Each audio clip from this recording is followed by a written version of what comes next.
All right, so now I'm going to show you how to set up a road tube.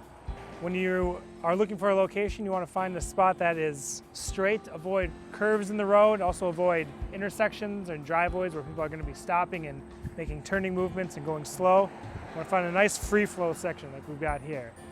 You're going to need to attach your tube counter to something on the side of the road. So we found this pole that we'll be able to lock the counter up to when we're done. So there's three main ways to anchor your tubes to the road. If you've got a concrete curb and gutter, you can take a drill a hole and pound in a concrete anchor pin. If you don't want to use the concrete, you can go straight into the asphalt with just a regular pavement nail. Or if you've got a no curb and gutter shoulder, just dirt shoulder, you just take an 8-inch spike and pound that right into the shoulder. Since we've got the concrete curb and gutter here, I'm going to be using the drill and the pin. So I'm going to be setting up 2 tubes. If you wanted to just get straight volume counts, you only need 1 tube. The tube counts the number of axle hits, divides it by 2, and estimates the number of cars. If you've got 2 tubes and you know the spacing between the tubes, you can get speed and classification data, which is what we're going to do here. All right, so I'm going to use concrete pins and drill right into the concrete here. So I'm going to drill 2 holes over here, drill 2 holes over on the other side, and string my tubes across.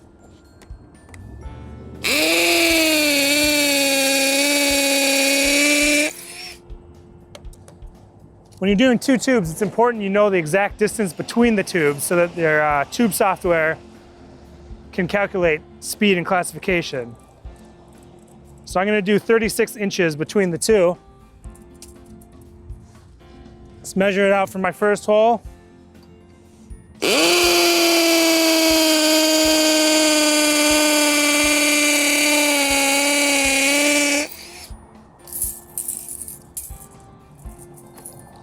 All right, you don't have to go in too deep. These are pretty shallow pins. Just take a nice big hammer, pound it in.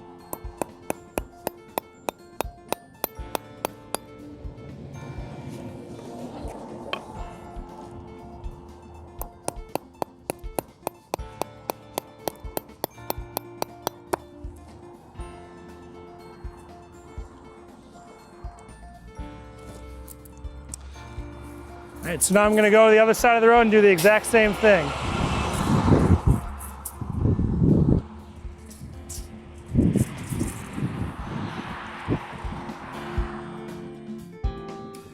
All right, now that my anchors have been set, I can string my tubes across.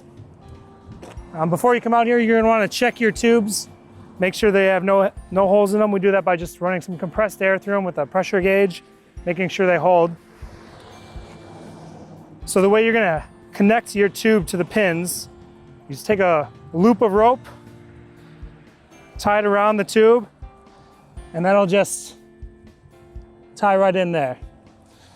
So I'm going to take the blocked end, run it to the far side.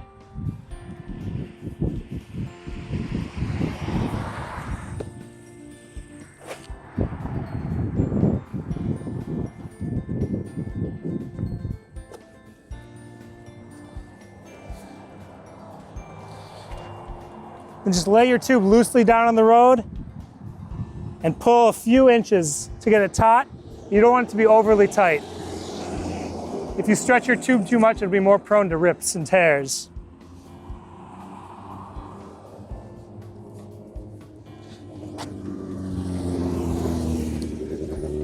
So the tube's down. I'm going to do the same thing with my other tube here.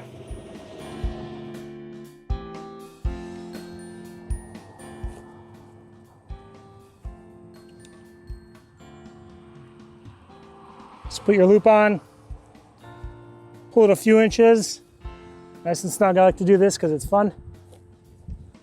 Then take your tubes, and you're going to plug it into your tube counter. And you're going to want to make note, write it down on a piece of paper, which tube you plug into the A port, which tube you plug into the B port. So then when you download the data, you know which is the westbound, which is the eastbound, or what direction the traffic's going.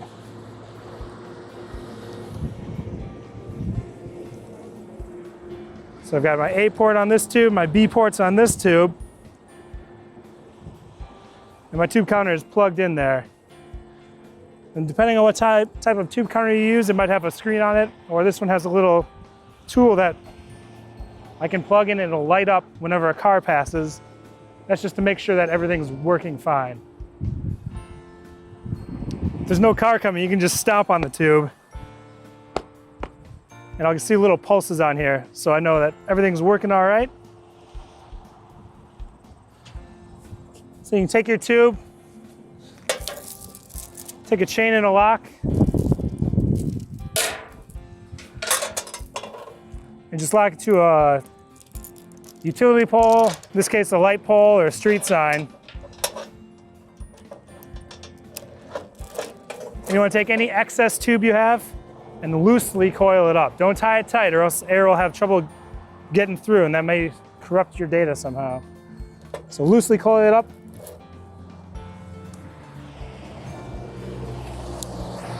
And then you're also going to want to take some duct tape.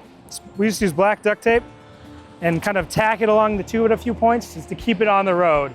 If something comes by and someone's got a low bump or something, it could snag the tube and rip it out.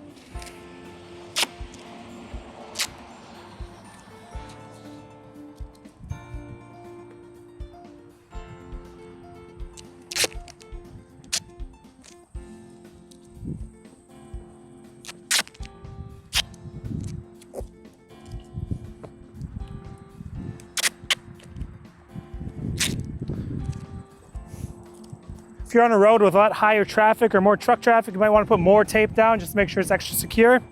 But this is a light road, low traffic, so that should be good enough. If it's like raining and the tape's not sticking, or if it's just a really dirty road and tape's not working, you could also just take a piece of nylon, wrap it around the tube, and take a pavement nail and pound that in, and that'll keep your tube nice and secure. Once you have your tubes taped down, locked up, you're good to go and you can just walk away.